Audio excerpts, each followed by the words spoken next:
Hindi stories. हथौड़ा और चाबी, एक प्रेरणादायक कहानी। किसी शहर की पुरानी संकरी गलियों में एक छोटी सी ताले चाबियों की दुकान थी। वहां हर तरह के ताले और चाबियां मिलती थीं। कुछ पुराने जमाने के भारी ताले, तो कुछ नए जमाने के डिजिटल लॉक।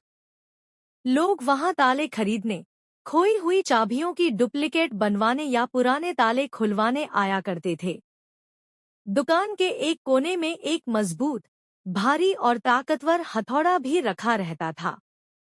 उसका उपयोग तब होता जब कोई ताला खुलने से इनकार कर देता और उसे तोड़ना ही आखिरी रास्ता होता।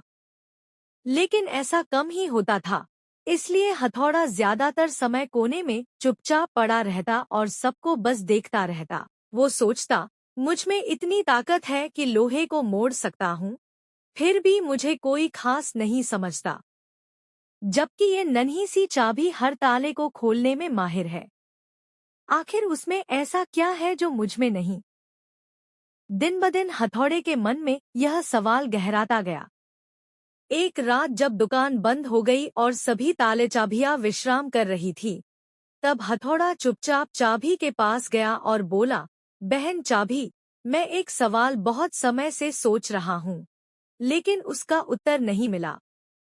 चाबी मुस्कुराई और बोली, पूछो भाई, जो कुछ मैं जानती हूँ जरूर बताऊंगी।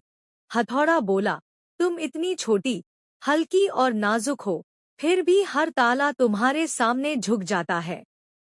और मैं, जो इतना ताकतवर हूँ, जब किसी ताले पर वार करता हूँ तो वो टूट तो जाता है, लेकिन खुलता नहीं। ऐसा क्यों होता है? चाबी थोड़ी देर सोचती रही, फिर कोमल स्वर में बोली, भाई हथौड़ा, फर्क सिर्फ दृष्टिकोण का है। तुम ताले पर जोर आजमाते हो, उसे डराते हो, चोट पहुंचाते हो। वह डरकर टूट जाता है, लेकिन कभी नहीं खुलता।